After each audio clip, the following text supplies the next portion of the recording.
الفاتحة على رسول الله محمد صلى الله عليه وسلم ثم إلى أرواح آبائي وأخوانه من الأنبياء والمرسلين والشهداء وصالحين ثم إلى أرواح جميع العلماء العاملين والفقهاء المهتدين وجميع أولياء إلى المشارق الأرض إلى مغاربها برها وبحرها أينما كانوا وحلت أرواحهم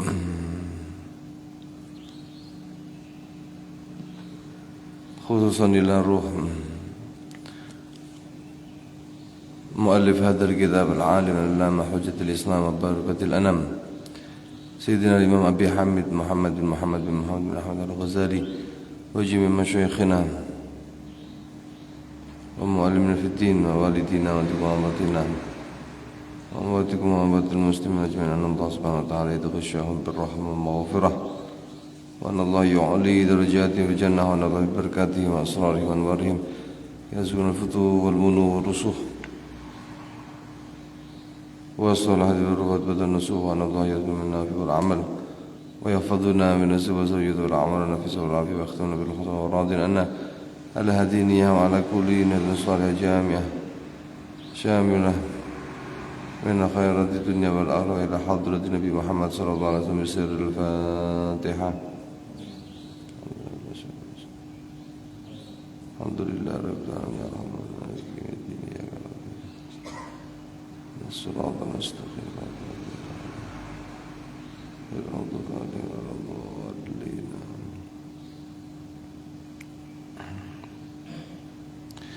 بسم الله الرحمن الرحيم الحمد لله رب العالمين وبه نستعين على أمور الدنيا والدين والصلاة والسلام على سيد المرسلين سيدنا ومولانا محمد وعلى آله وصحبه ومن تبعهم بإحسان إلى يوم الدين. قال مصنف رحمه الله تعالى ونفعنا به وبعلومه في الدارين آمين يا رب العالمين. إلى أن قال وأما العجب والكبر والفخر فهو الداء العضال وهو نظر العبد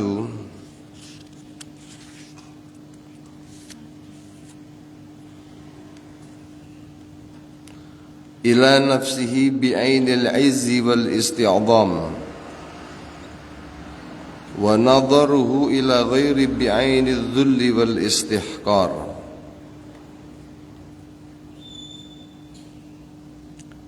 ونتيجته على اللسان أن يقول أنا وأنا كما قال إبليس اللعين أنا خير منه خلقتني من نار وخلقته من طين وثمرته في المجالس الترفع والتقدم وطلب التصدر في المحافل وفي المحاورة الاستنكاف من أن يرد كلامه عليه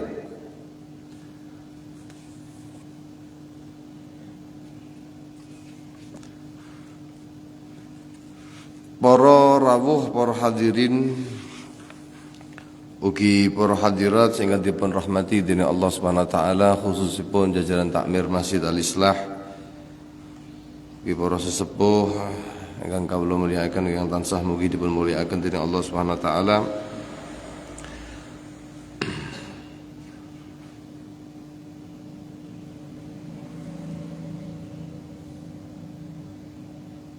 Melanjutkan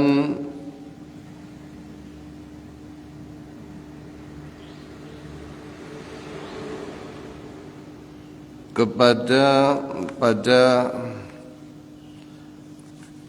pembahasan tentang al-ujub. Wingi sampun dipun jelasaken tentang bagaimana bahaya daripada penyakit hati, yaitu riya.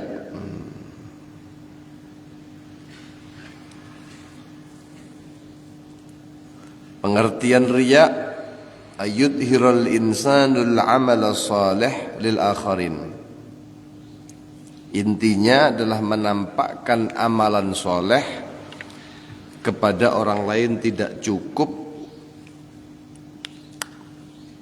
penglihatan dan penyaksian dari Allah Subhanahu wa taala. Niku riya.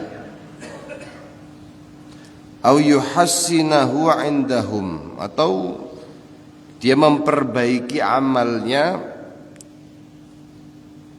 di sisi manusia, liyam dahuhu, agar supaya dia mendapatkan pujian mereka, wa ya'dhuma fi anfusihim, kemudian agar dianggap agung oleh orang lain.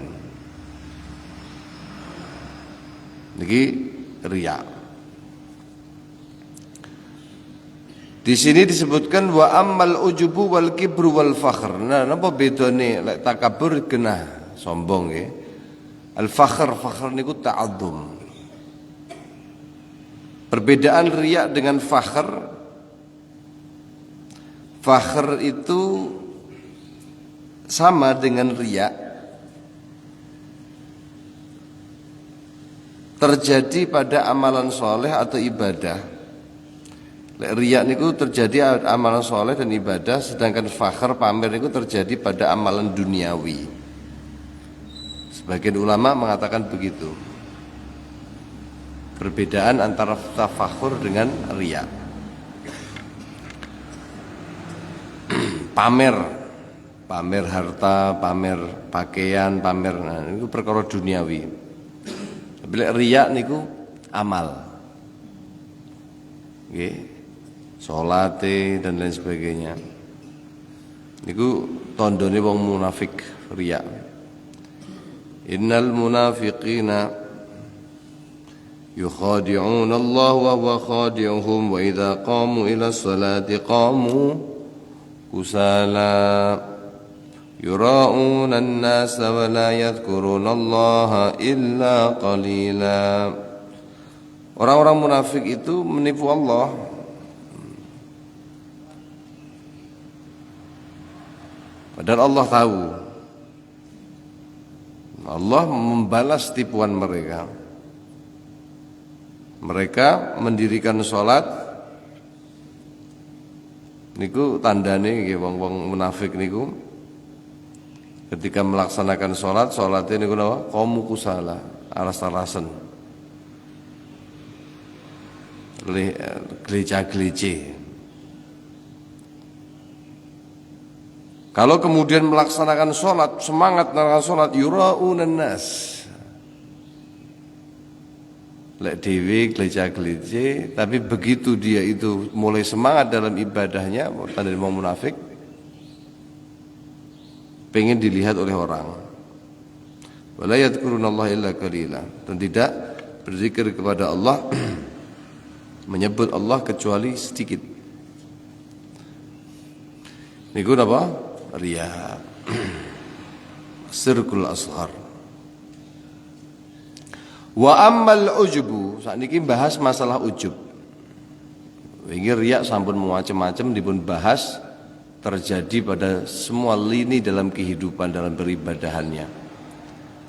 Wa ammal ujubu, adapun ujub, wal kibru dan sombong. Ujub niku ta'ajub. Napa lek ngaran ta'ajub niku?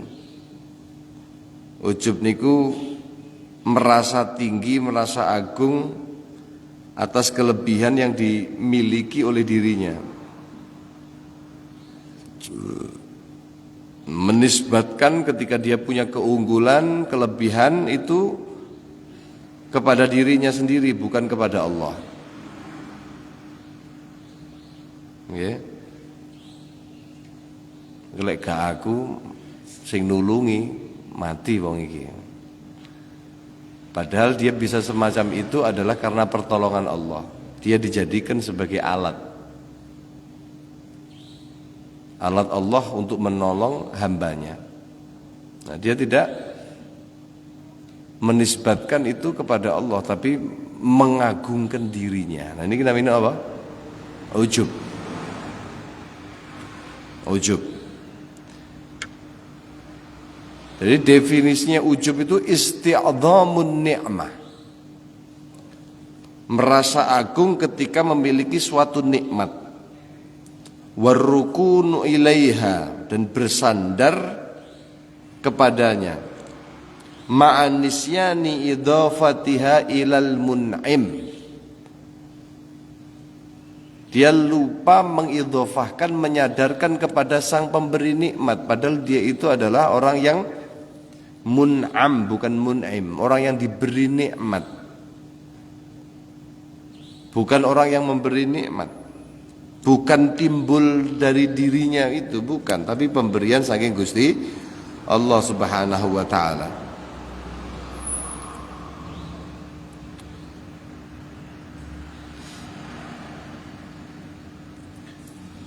Ujub ini lupa akan kemurahan Allah Subhanahu wa taala. Jadi ujub ini termasuk akhlak yang tercela.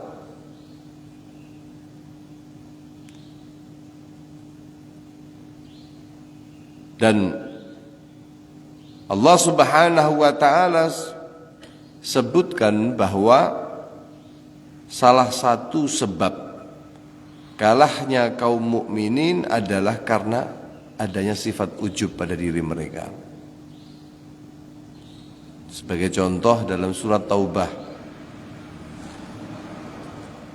Gusti Allah Subhanahu wa taala dawuhaken, laqad nasarakumullahu fi mawatin katsirah wa yauma hunainin id a'jabatkum kathratukum falan tughni ankum syai'a wa dhaqat 'alaikumul ardu bima rahubat thumma wallaitum mudbirin. Sungguh Allah Subhanahu wa taala telah menolong kamu, menolong kalian kaum mukminin di banyak medan peperangan, mulai perang Badar yang jumlah kaum mukminin sedikit, perlengkapan senjata tidak siap, tapi dimenangkan oleh Allah ketika melawan prajurit yang jauh lebih banyak, perlengkapan yang jauh lebih siap. Ditolong oleh Allah. Dan Allah mengatakan wa yauma Hunain, dan ingatlah pada peperangan Hunain. Idz a'jabatkum kathratukum, waktu itu jumlahnya kaum mukmin itu kan sangat jauh banyak sekali, besar. Nah, begitu niku wau kaum mukmin niku besar, banyak, beda dengan perang Badar yang mereka sedikit pesimis. Justru di yaum Hunain itu a'jabatkum kathratukum. Karena prajuritnya banyak, akhirnya ta'ajub, dia itu apa? Punya sifat ujub, membanggakan itu. Tapi apa yang terjadi? Falam tughni ankum syai'a. Tapi ternyata jumlah yang banyak itu sama sekali tidak berguna. Wa dhaqat 'alaikumul ard, dan bumi yang luas itu terasa sempit bagi kamu. Bima rahubat thumma wallaitum mudbirin. Ya, kemudian kamu berbalik ke belakang dan lari terbirit-birit atau tunggang langgang lah istilahnya. Kalah. Kenapa? Karena ada sifat ujub itu. Jadi dalam peperangan itu Allah Subhanahu wa taala memberikan pertolongan kepada hamba-hamba yang kemudian menyandarkan kelemahan dirinya dan merasa kuat dengan pertolongan Allah. Begitu merasa kuat dengan dirinya, maka Allah akan kalahkan. Nggih. Sifat ujub. Kata Imam Al-Ghazali, Fahuwa da'ul udhal. Itu adalah satu penyakit yang sangat membahayakan. Udhal ay syadid, yang parah. Jadi ujub itu isti'dhamul amal saleh, mengagungkan amal saleh yang dilakukan.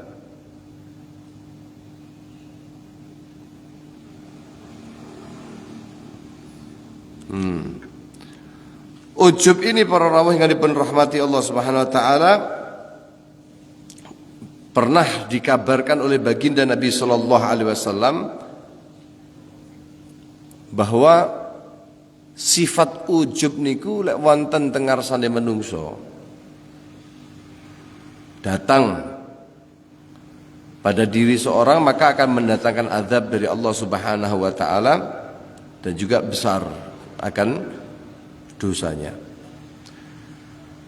Abi Hurairah radhiyallahu taala anhu, beliau pernah meriwayatkan bahwa Nabi sallallahu alaihi wasallam bersabda, "Wa baina rajulun yamshi fi hullatin qad a'jabathu nafsuhu khasafallahu bihi fahuwa yatajaljalu fiha ila yaumil qiyamah." Kata Nabi, di antara kita itu ada lelaki yang berjalan menggunakan pakaian yang bagus, yang membuat dia itu bangga, ujub, ya, ujub kepada dirinya, ta'ajub kepada dirinya. Ngewanteng aku kira. Akhirnya apa? Lalu Allah Subhanahu wa taala tenggelamkan dia ke dalam buminya Allah Subhanahu wa taala, dan dia itu terguncang-guncang di dalamnya sampai pada hari kiamat datang. Niku peringatan saking Kanjeng Rasul Muhammad sallallahu alaihi wasallam.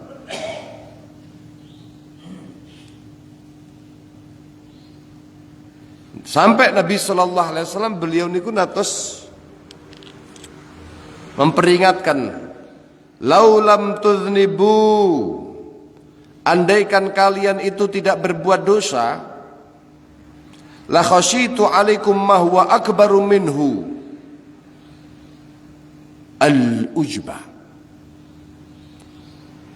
Beliau mengatakan, kalaupun seandainya kalian itu enggak punya dosa, seandainya menungso niki, enek menungso niki lolos saking dosa-dosa niku, dia bisa menghindarinya. Kanjeng Nabi itu tasik khawatir, Pak. Seumpama enek wong niku wis mboten nate dosa, isine niku namung amal soleh. Salate sregep, posone sregep, zakate komplit, sedekahe komplit, macam-macam wis soleh luar biasa. Niku Kanjeng Nabi dawuhaken, kalau seandainya kalian tuh enggak punya dosa sama sekali, aku tuh masih khawatir. La khasyitu alaikum, aku khawatir sekali terhadap kalian. Apa khawatirnya Kanjeng Nabi? Kalian terjerumus ke dalam perkara ma huwa akbaru minhu, yang lebih buruk, yang lebih besar daripada perbuatan dosa itu. Padahal iki mboten nglampahi dosa. Jenengan bayang nih.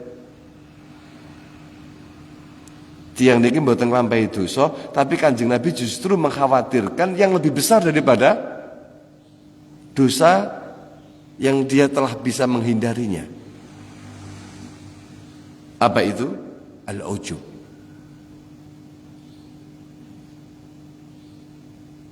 Ketika dia itu bangga dengan amalnya, bangga dengan ibadahnya. Makanya sampai Sayyidina Umar bin Khattab radhiyallahu taala anhu, sahabat anak didik Kanjeng Rasul sallallahu alaihi wasallam, beliau pernah mengatakan, akhwafu ma akhafu alaikum an tuhliku fihi thalath khilal,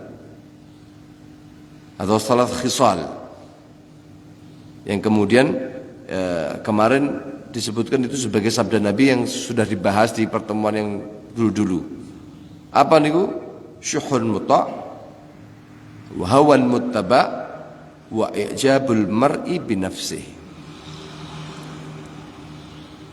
pelit yang ditaati, hawa nafsu yang dituruti, kemudian yang terakhir ijabul mar'i binafsihi, kagumnya seseorang dengan dirinya sendiri,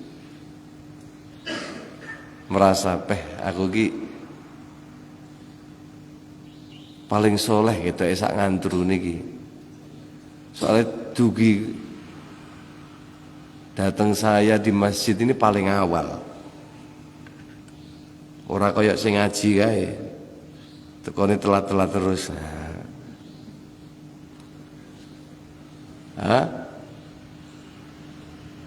Loh, hati-hati. Penyakit yang semacam itu justru penyakit yang berbahaya. Niku namanya apa? Al-ujub. Ujub.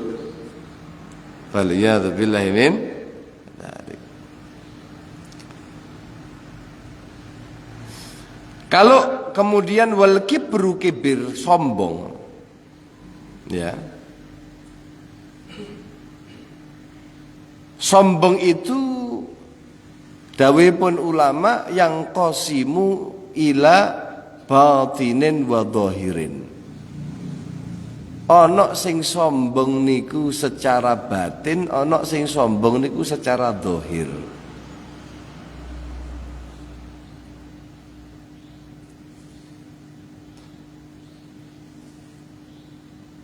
Sing jenenge kibir niku, sombong niku khuliqa fin nafs, diciptakan pada nafsunya, pada dirinya dia. Itu mengatakan dikatakan wa huwa al istirwah ila ru'yatin nafs fauqal mutakabbir alaihi.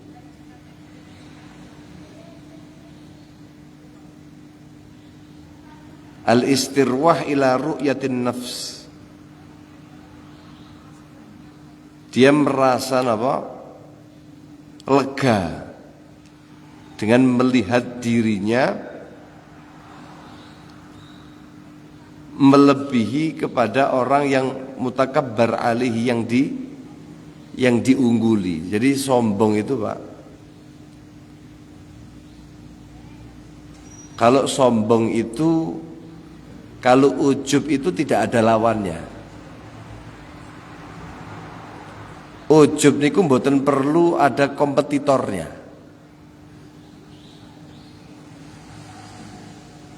Paham ya? Teng ati niku enek perasaan, nah nilah. Tapi kalau sudah direalisasikan menjadi sebuah reaksi dari perasaan ujub itu, nah nanti jatuhnya sombong, takabur, dan dia akan merasa lega ketika dia itu mengungguli kepada orang yang disombongi. Saumpama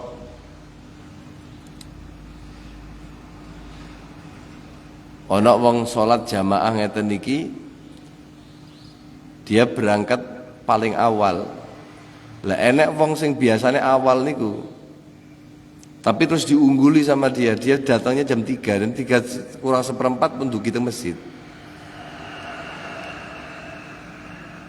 Lalu kemudian diomong nih wong niki, "Halah awakmu ki jam 3 ya apa? Sik kalah karo aku." Lah kemudian dia berkata semacam itu, terus ada perasaan lega ketika mengungkapkan itu. Nah, berarti awakmu iki gak apa-apane mbek aku. Lah niki namanya istirwah fin nafs. Fauqal mutakabbir alaih. Nah, niku kalau batin niku namung ada di perasaan mawon. Kalau kemudian didohirkan, ditampakkan, kan tadi ada dua, ada batin, takabur batin, ada takabur apa? Dohir. Sing batin niku teng awak ini merasa lega ketika dia itu bisa unggul dengan orang lain. Memang ditunjukkan tapi dia itu merasa lega. Tapi kalau sudah dohir, amal tasduru minal jawarih, satu pengamalan yang dimunculkan dari anggota badannya dia. Idza dhahara khalqul kibr al jawarih yuqal takabbur, wa idza lam yadhhar yuqal fi nafsihi al kibr. Nah, ada perbedaan dawuhipun ulama. Takabur kalih kibr niku, kalih al kibru niku beda. Napa? Ketika kibir, rasa bangga pada dirinya, gumedhe, yang ditunjukkan dengan pergerakan tubuhnya, mendenggak ngoten niku semisal, utawa diomongkan dan lain sebagainya, maka itu disebut dengan takabur. Tapi kalau kemudian dia sembunyikan tapi ada perasaan di dalam hatinya, itu namanya al-kibru. Ono gumedhe tapi teng atine. Ya. Nah, teng atine. Lah sementara teng ati niku ono perasaan kibir. Gumedhe, merasa sombong, unggul daripada orang lain, menganggap orang lain lebih di bawahnya semisal. Niku dawuhipun Kanjeng Nabi, la yadkhulul jannah man wujida fi qalbihi mithqalu dzarratin minal kibr. Tidak layak masuk ke dalam surganya Allah ketika didapati di dalam hatinya ada sebiji atom daripada apa? Kibir. Perasaan lebih mulia daripada orang lain. Ya Allah, bahaya sekali ya. Au kama qala Rasulullah sallallahu alaihi wasallam. Iki sakjane niku antara kibir, antara ujub niku nggih koyok saudaraan ya.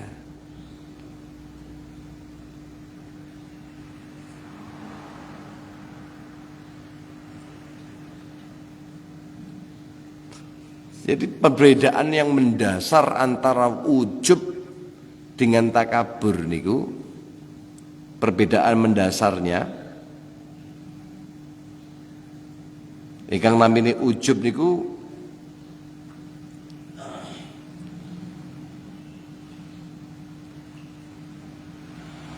kalau seandainya manusia tidak diciptakan kecuali hanya dia, saumpama dia manusia satu-satunya di atas dunia, ya. Kemudian dia merasa ada perasaan pada dirinya itu sesuatu yang dia banggakan, itu namanya ujub. Tapi lek sing jenenge mutakabir niku kudu tidak akan pernah la yatasawwaru ayyakuna mutakabbiran illa ayyakuna ma'a ghairihi. Wong niku mboten saged tergambar dia itu merasa takabur kecuali kalau ada kompetitornya, kalau ada orang lain yang diungguli, ngoten lho. Jadi meh padha mawon antara sing jenenge ujub kali apa takabur, cuman bedanya kalau takabur itu butuh kompetisi, butuh kompetitor untuk dikompetisi. Kalau yang namanya ujub itu kalaupun seandainya dia itu hidup sendiri, dia tetap bisa punya dosa apa? Ujub tadi itu. Intine podo menganggap dirinya lebih baik.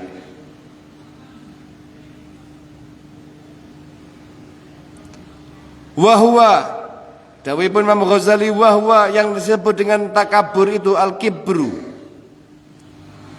nadharul abdi, melihatnya seorang hamba ila nafsi, kepada dirinya, bi'ainil izzi, dengan pandangan kemuliaan, wal isti'dhami, dan pengagungan, wa ila ghairihi, sementara memandang orang lain bi'ainil ihtiqari, dengan pandangan meremehkan, wa dzulli, dan kehinaan.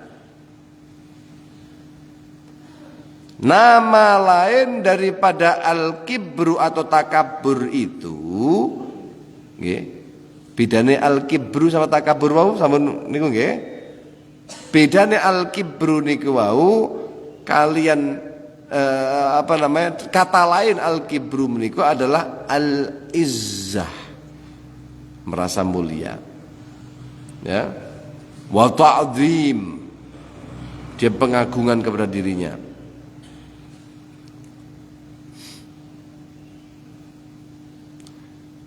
Lek saumpama ana wong, Pak, dia mengagungkan dirinya.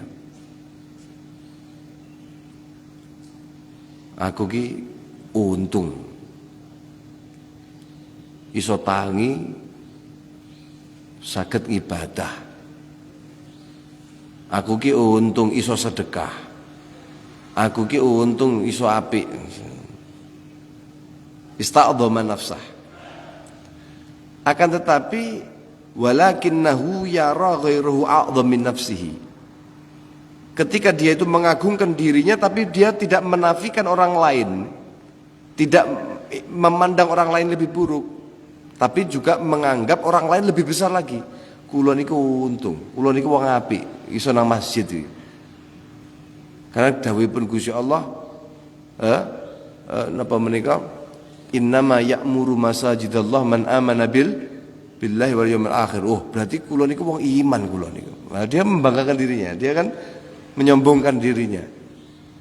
Tapi ketika melihat orang lain tidak kemudian menganggap oleh wong iki elek-elek, mboten menganggap, tapi lek bolo-bolo kuwi nang masjid kuwi, wah kula kalah akeh. Mereka lebih agung lagi, mereka lebih ikhlas, mereka lebih mulia dan lain sebagainya.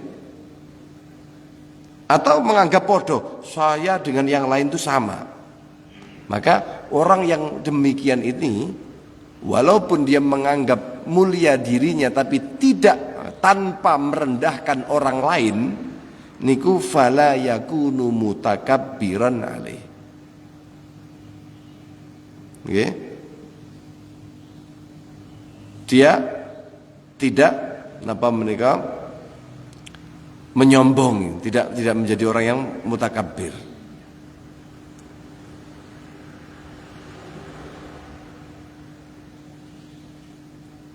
Atau kalau seandainya dia itu menganggap orang lain hina, walah wong-wong is menungso iki wong kakean dosa, menung kakean dosa, jeneng menungso, kan menganggap hina orang lain. Tapi ro'a anna nafsahu ahqar. Tapi lek sing paling dosa wong sak kantru iki aku. Sing paling akeh dosane. Pancen wong kantru iki dosa kabeh. Seneng maksiat kabeh. Tapi sing paling akeh maksiate, wah aku dhewe. Dia itu tidak dikatakan sebagai orang yang takabur.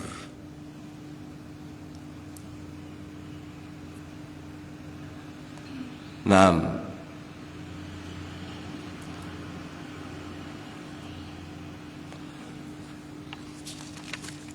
dan lain sebagainya.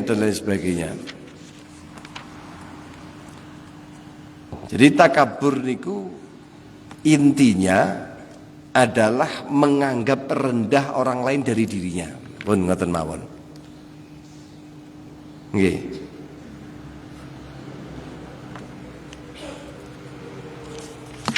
Wa natijatuhu,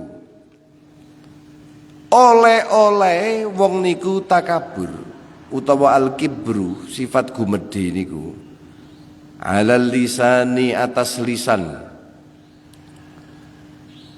Maka kalau sudah ada takabur, itu biasanya ada tanda, ada natijah, ada buah hasilnya. Takabur itu di hati, Pak. Tapi nanti dari hati turun ke lisan. Dari hati turun ke lisan, dari hati bisa juga turun kepada muhawarah, percakapan, juga di dalam majalis, perkumpulan dan lain sebagainya. Kalau dari lisan, hasil daripada al-kibru gumedhe sing wonten teng atine niku, mangke lisan niku ayyakula ana wa ana. Senengane niku ngomong aku. Niku sifat ananiyah namine napa? Ananiyah. Senengane ana. Lek aku ngoten. Oh, aku iki ngoten niku lho. Biasane kula panjenengan senengane aku niku lha niku natijah daripada napa? Ada al-kibru fil qalb. Akhirnya memper kali sing jenenge iblis. Yang terlaknat yang mengatakan ana khairun minhu. Lebih baik daripada Adam. Khalaqtani min nar, kau ciptakan wahai Allah, aku ini dari api, wa khalaqtahu min tin, kau ciptakan Adam daripada tanah. Ana. Sampai pepatah Arab itu mengatakan man qala ana waqa'a fil ana. Orang itu kalau sudah senang ngomong ana niku orang itu akan terjerumus ke dalam kehinaan. Bahkan bisa mahjub dari kecintaan Allah dan Rasulnya. Riyen wonten cerita Syekh Zakaria Al-Ansari, seorang ulama yang dikenal sebagai napa menika Hujjatil Islam, sebagai punggawanya orang Islam, punggawanya agama Islam, sing mandegani agama Islam. Syekh Zakaria Al-Ansari itu orang alim, soleh, abid luar biasa. Hubungannya pun kali Kanjeng Nabi niku luar biasa, Pak. Beliau niku sering mimpi Kanjeng Nabi, sering mirsani Kanjeng Nabi sallallahu alaihi wasallam. Nah, suatu saat beliau niku mboten nate dipun impeni Kanjeng Nabi malih. Sampai akhirnya bingung. Nangis bingung. Iki piye to? Kok malih Kanjeng Nabi mboten nate rawuh teng mimpi kula? Kok kula niku mboten nate mirsani Kanjeng Nabi malih? Bingung, nangis, sedih.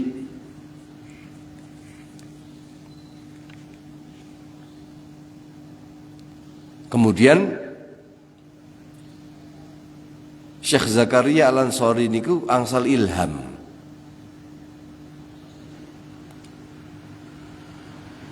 Untuk ada kayak semacam hatif katanya, napa suara tanpa wujud ngoten, untuk membaca as-salatu wassalamu alayka assalamu alayka ayyuhan nabiyyu wa rahmatullahi wa barakatuh ping 116. Lajeng kemudian maos mengamalkan assalamu alayka as-salatu wassalamu alayka ya sayyidi ya Rasulullah qallat hilati adrikni ping 116. Kemudian zikir yang ketiga menika ana fi jahika ya Rasulullah atau ana fi jahi Rasulillah niku ping 116. Diamalne kalih beliau, diistiqomahaken. Mari mengistiqomahkan hal itu, akhirnya mimpi Kanjeng Nabi malih.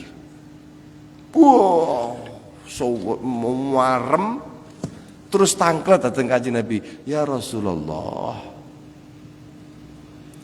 teng nopo kok panjenengan mboten malih muncul di mimpi saya kok nggak bisa berjumpa dengan Anda, kok nggak bisa dekat lagi dengan Anda kemarin-kemarin itu. Dipun jawabi kalian Kanjeng Nabi sallallahu alaihi wasallam. Zakaria Al-Ansori, okay, yang menyebabkan aku tidak lagi muncul dan sudi untuk hadir di dalam mimpimu itu karena beberapa perkara. Apa? Ketika kamu dipanggil mulai tenar dengan panggilan Hujjatil Islam, di dalam hatimu kau merasa senang ketika orang memanggilmu sebagai Hujjatul Islam. Ono rasa seneng enek wong manggil Hujjatul Islam, kasih gelar itu ono demeni. Bangga. Itu yang pertama. Kemudian setelah itu kamu merasa bangga dan kamu membesarkan imamahmu. Membesarkan apa? Imamah niki ngeten. Seperti saya pakai. Dibesarkan kenapa? Karena merasa mulia dengan panggilan apa? Hujjatul Islam. Yang ketiga, kamu itu ketika di dalam menuliskan kitab, jadi kabeh niku pun diseseli, ya Allah, astagfirullahaladzim, mulai saat niki kula mbak gak patekan, gak seneng diceluk apa Hujjatul Islam, sing penting jenengan saged nulisani kula. Ora peduli wong nyeluk kula sinten, gak peduli. Imamah saya akan kecilkan,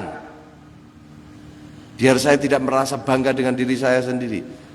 Yang ketiga, kamu ketika menulis kitab, kamu selalu setelah menyebutkan permasalahan ini, kola ulama fulan, kemudian ditikai garis bawah, kultu, menurut pendapat saya, gitu loh. Di kitabnya itu, kultu kan banyak di kitab-kitab itu kan, kultu pendapatnya mu'alif, pendapatnya pengarang, kultu. Ketika kau menuliskan kultu, kau merasa baik dengan pendapatmu itu, ujub, merasa baik, ini pendapatnya ulama fulan, kamu akan menyimpulkan perkataanmu ini adalah, pendapatmu ini adalah yang terbaik.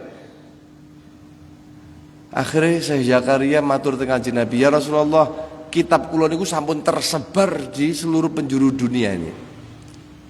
Gimana saya bisa menariknya? Saya nggak bisa menariknya. Tapi saya menyesali saya telah mengatakan ini. Kalau seandainya saya nanti berkesempatan untuk menulis kitab-kitab lagi, maka saya tidak akan pernah lagi berkata kultu. Kultu itu kan berarti kan pendapat saya, enek saya ini loh. Lah, artinya apa para rawuh? Dari kisah ini menunjukkan bahwa sifat ananiyah, ketika kita suka mengucapkan aku, saya, menurut kula, okay? Dan dia merasa pendapatnya adalah baik. Nah, perasaan inilah yang kemudian menjauhkan orang ini saking Kanjeng Nabi Muhammad SAW, karena dia dikuasai dengan sifat apa? Al-ujub. Ya Allah. Makanya tadi dikatakan napa menika dipun dawuhaken mangqala ana waqa'a fil ana. Orang kalau suka mengatakan saya itu berarti dia sudah berada pada kehancuran, orang yang demikian itu. Wa thamratuhu, dan juga oleh-olehnya, buah hasil dari sifat al-kibru, sombong tadi itu, fil majalisi, di dalam majalis, di dalam palungguan model ngeten iki, perkumpulan, at-tarafu wa taqaddum. Biasanya orang yang semacam itu suka at-tarafu, wa taqaddum. Tarafu niku senengane nonjol, taqaddum senengane nang ngarep, merasa dia layak ada di depan. Wa talabut tasaddur, Wa talabut tasadduri fil mahafil.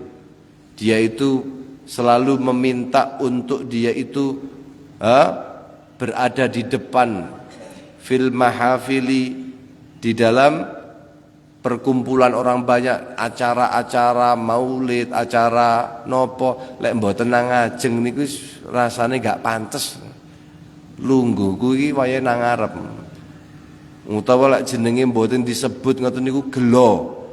Iki wong iki gak roh aku apa piye kok sampai wani-wanine pidato gak nyebut jenengku sampama. Lah wong sing model ngoten niku itu samratul kibir di dalam hatinya, di dalam perkumpulan kepada orang lain. Ngoten niku. Tapi bukan berarti orang yang duduk di depan itu kemudian disimpulkan sebagai orang yang sombong, boten. Juga tidak berarti orang yang mengatakan ana kemudian dia pasti orang sombong, bukan juga. Itu tanda. Nggih? Kanjeng Nabi sering mengatakan ana. Napa? Ana sayyidu waladi Adam. Aku adalah pemimpinnya anak manusia semuanya, anak Adam. Manusia semua pemimpinnya adalah aku. Loh, Nabi mengatakan ana. Ana. Tapi kan tidak dalam rangka kemudian mengagungkan dirinya, tidak. Tapi kenyataan yang diungkapkan anugerah dari Allah Subhanahu wa taala. Makanya Kanjeng Nabi menegaskan wala fakhar, bukan karena sombong. Bukan karena bangga. Ingin menunjukkan kedudukan posisinya yang diberikan oleh Allah di hadapan para sahabat, di hadapan para umatnya. Orang kalau duduk di depan juga tidak bisa dikatakan sombong. Oh, ini wong sombong. Mboten. Yang menjadi masalah itu tolabut tasadur, pengen nang ngarep. Loh, kadang-kadang orang sombong itu bisa terjadi ketika duduk di belakang. Saumpama, nggih, saumpama panjenengan menika orang yang memang layak untuk biasa ditaruh di depan sebagai sesepuh, sebagai lurah atau sebagai sebagai kiai semisal. Lalu kemudian pilih duduk di belakang agar supaya tujuannya dinilai oleh orang untuk sebagai orang yang tawadhu. Wah niki kiai ini tawadhu banget. Napa lungguhe lho nang mburi. Kersane napa? Mangke kersane dipun geret-geret, monggo kersane dipun geret-geret maju, mboten. Justru perasaan yang demikian itu takabur yang bertedeng atau bersembunyi di balik ketawaduan. Terus bagaimana? Duduklah sebagaimana layaknya. Kalau memang biasa di depan, duduklah di depan, kendalikan hati. Selesai. Nggih? Kendalikan hati. Kalau memang duduk di belakang, jangan merasa kemudian dengan duduk di belakang kamu orang tawadhu. Selesai. Jadi itu semuanya penyakit-penyakit apa? Penyakit-penyakit hati yang tidak bisa disimpulkan bahwa berarti kalau ngene niki wong takabur, berarti kalau ngoten mboten, tidak pasti. Orang yang duduk di atas pun bukan berarti dia itu napa? Takabur, tidak. Tapi karena memang tugas posisi. Orang yang dicium tangannya, dia memberikan tangannya kepada orang lain semisal. Diberikan, Pak. Kan ono kadang-kadang yai yang memberikan kepada murid-muridnya tangannya langsung tanpa ada tarik. Ada yang kemudian nggak mau dicium tangannya, gitu, ditarik, dicium, mau dicium, ditarik. Itu urusan hati. Bisa jadi orang memberikan tangannya itu untuk tarbiyah kepada muridnya. Kulo nanti ditegur. Ketika kula kali santri kula mboten memberikan tangan kula, santri nggih, santri kula, terus tangan saya tarik dari mereka, itu kula ditegur, jangan. Kenapa? Karena di pondok itu adalah napa? Adalah tempatnya tarbiyah, mentarbiyah santri agar supaya mengagungkan gurunya. Agar supaya apa? Ini bentuk belas kasih seorang ayah, seorang bapak, seorang guru kepada muridnya. Karena semakin murid itu ta'zim kepada gurunya, semakin keberkahan mengalir. Faham ya? Dan kemudian tidak, yang paling penting kan bukan itu, bukan masalah diberi tangannya, diambil, dicium dan lain, bukan. Tapi dia tidak merasa lebih baik daripada muridnya, walaupun kepada muridnya.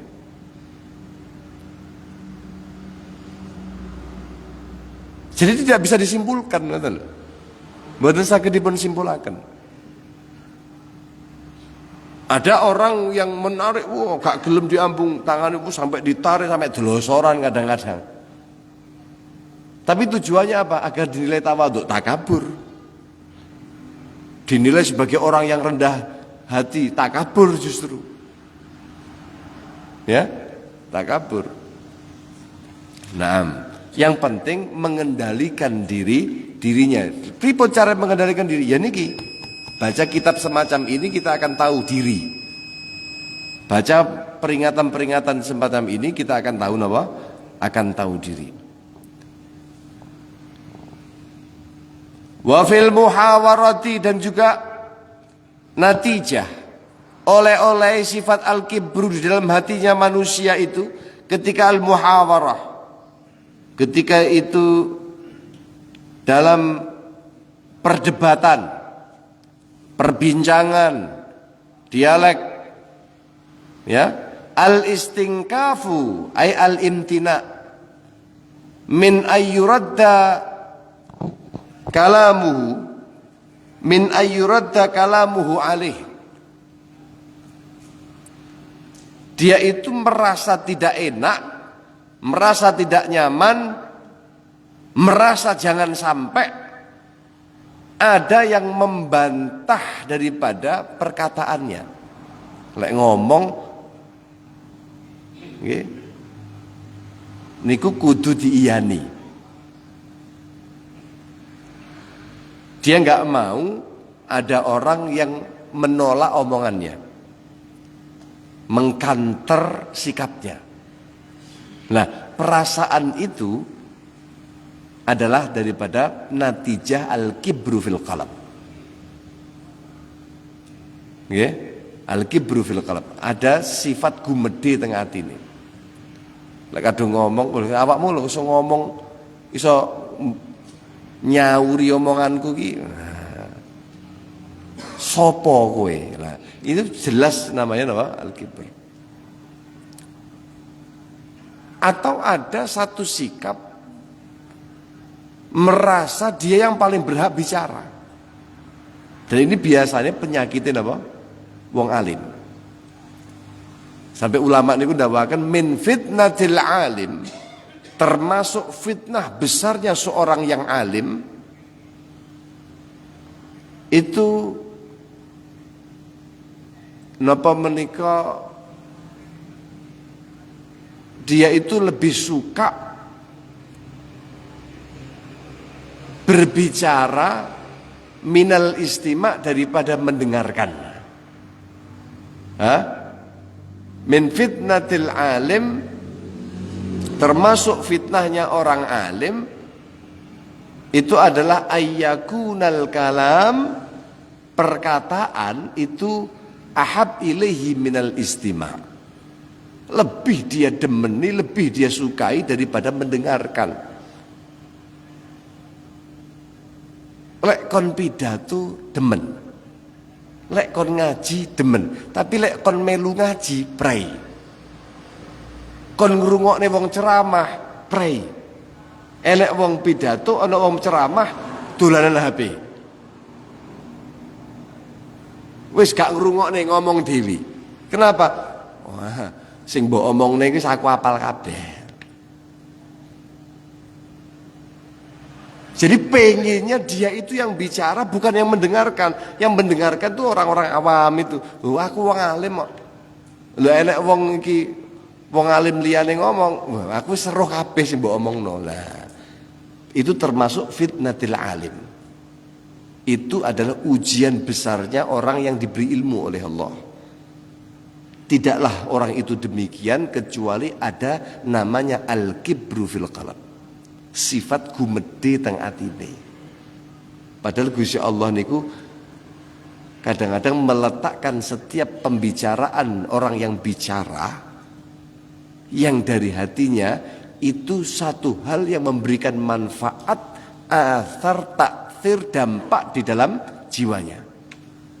Jadi bukan hanya sekedar kata-kata, tapi kalimah yang dapat menggerakkan raghbah, keinginan untuk dia bisa taat dan baik di hadapan Allah Subhanahu wa taala. Itu walaupun kalimatnya wis hafal. Kalimatnya sesederhana apapun, kalimat yang keluar dari lisanus siddiq, dari hati, ma kharaja minal janan dakhalal janan, keluar dari hati masuknya ke hati. Berapa banyak orang yang kharaja minal lisan la yujawizul adhan, tidak sampai kecuali hanya telinga, teng ati mboten mlebu. Ya Allah. Naam, niku namine napa? At-takabbur. Wal mutakabbir huwa alladhi idza wu'ida anif. Orang yang mutakabbir, orang yang sombong itu, yaitu adalah orang yang ketika dia itu wu'idha, dinasehati, dikasih perintah taat, dikasih perintah awakmu kudune ngene, awakmu kudune ngono, sikon apik, niku anifa. Anifa niku artinya istingkaf minal qabul. Dia menghindarkan diri dari menerimanya. Bahkan sampai kadang-kadang orang itu mengatakan alaika binafsik. Dia ngomong, Pak, awakmu bertakwalah kamu kepada Allah. Wis urusan awakmu dhewe lah. Aku ki ora perlu belajar, ora perlu mbok omongi kon takwa, wis takwa kat cilik kat ceprot aku wis dadi al muttaqin. Nah, saumpama wong napa? Wong sombong. Nah, niku dawuhipun Sayyidina Abdullah bin Mas'ud, termasuk min akbariz dzunub, termasuk dosa sing paling gawedhe. Niku ketika ada orang lain mengatakan ittaqillah, maka kamu mengatakan alaika binafsik, urus saja diri kamu sendiri. Nah, niki hati-hati. Idza wu'idha, ketika dinasihati anifa, dia itu apa? Menolak untuk dia itu menerima nasihat itu. Ngomong dinasihati, gak usah nasihati aku melu pengajian bendino. Au wa'idha au wa idza wa'adha annafa. Wa idza wa'adha, ketika dia itu memberikan nasihat, annafa ini maksudnya apa?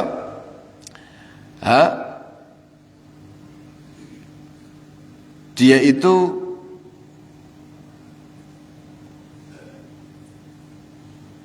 annafa niku menekan begitu nggih. Kalau anifa tadi itu istingkaf minal qabul, enggak mau menerima. Tapi kalau annafa itu harus menerima ngoten. Lek kadung dhek ngomong kudu dirungokne, lek diomongi ra gelem ngrungokne. Wa in radda alaihi bi syai' min qawlihi, ketika di counter omongannya, disangkal omongannya, ghadiba, marah, murka. Wa idza alima lam yarfuq bil muta'allimin. Kalau dia itu sudah mengetahui, orang itu napa mboten bersikap lembut kepada orang yang mengajarkan. Alah wis tahu. Alah wis hafal diomongin neh, ngene tok ae isone ngomongi. Meremehkan. Nah, niku tandane tiang-tiang ingkang dipun serang dengan penyakit al-kibru. Nah, fakullu man ro'a, setiap orang yang melihat nafsahu kepada dirinya khairan min ahadin, lebih baik daripada seseorang lain, min khalqillahi ta'ala, daripada hamba-hamba ini pun Allah Subhanahu wa taala, fahuwa mutakabbirun, orang itu bisa dipastikan adalah orang yang sombong. Lah terus pripun carane agar supaya kita itu tidak sombong? Apa obatnya? Apa kiat-kiatnya agar supaya kita itu tidak punya perasaan yang dicela oleh agama tadi? Insya Allah di pertemuan yang akan datang Imam Ghazali bakal maringi kisi-kisi, maringi kiat-kiat oleh awak mundur perasaan ini. Iki lho obate, resepe niki engko awakmu mari sangka sifat sombong niku. Nah, mugi-mugi mangke di pertemuan yang akan datang kawula panjenengan dipun paring kesempatan dari Allah Subhanahu wa taala untuk kemudian napa menika saged belajar malih, sareng-sareng sinau malih kersane kula panjenengan menika saged terus berjuang untuk menjadikan diri kawula panjenengan menika hamba-hamba yang semakin hari semakin baik. Allahumma amin ya rabbal alamin. Al-Fatihah.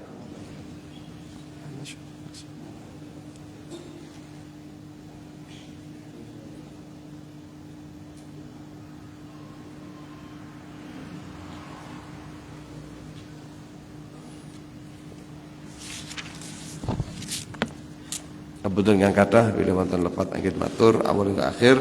Assalamualaikum warahmatullahi wabarakatuh.